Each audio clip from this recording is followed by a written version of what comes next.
There's a long road just behind you. Everything has come so fast. Memories are all inside you, and you never make them back. I can feel that you got makes sense. You can feel what I do now that you're here. Hey everyone, what's going on? We got another 2018 model in front of us. This is the 2018 Kawasaki KX450F. From the looks of it, it looks the same. And that's because it is the same. It has some bold new graphics, and that's really about it.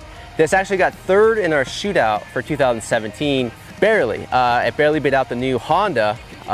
Why to do that? Because it's an easy bike to ride. Personally, this is one of my favorite bikes to ride. Not because it's the lightest, not because it's the most powerful. It's easy to turn. It does everything okay, but nothing really great. This bike and the Suzuki are the only ones lacking the electric start for 2018.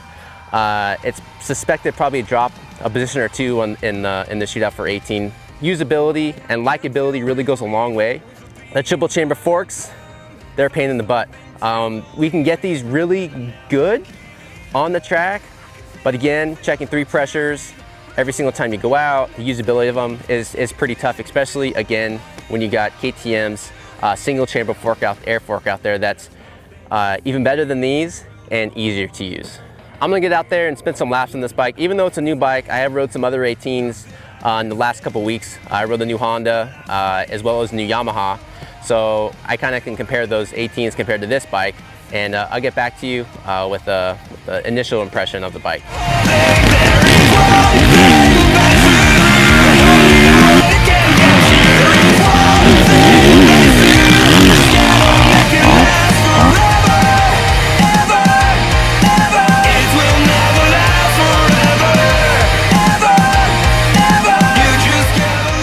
Got done motoing the KX450, the 18 bike. Obviously the bold new graphics didn't really make any changes on the track. So pretty much same initial impression as last year. I really like the linear power band on it. It feels really nimble when I'm riding it. As far as suspension settings, if you really know those air forks, it's set up for a wide variety of tracks and skill levels. So that's a big plus, but again, you really got to know how to master those forks because of the three air chambers can get kind of confusing. As far as the engine's concerned, we put the aggressive map in there right off the bat, just to get that hard hitting like mid-range out of the corners, kind of like the 2016 engine that we really liked. What we did last year, we put an FMF full exhaust on it, and that really got us to the sweet spot, like the 16 engine that we liked so much last year, out of the corners and kind of pull it a little further. It's not too heavy, it's not too light, not too fast, not too slow. It's a good bike, but it's not great. Hopefully in the next year, the year after that, they'll come out with a whole new bike, because it's getting kind of long in the tooth now. I mean, honestly, there's a lot of wear parts on the bike.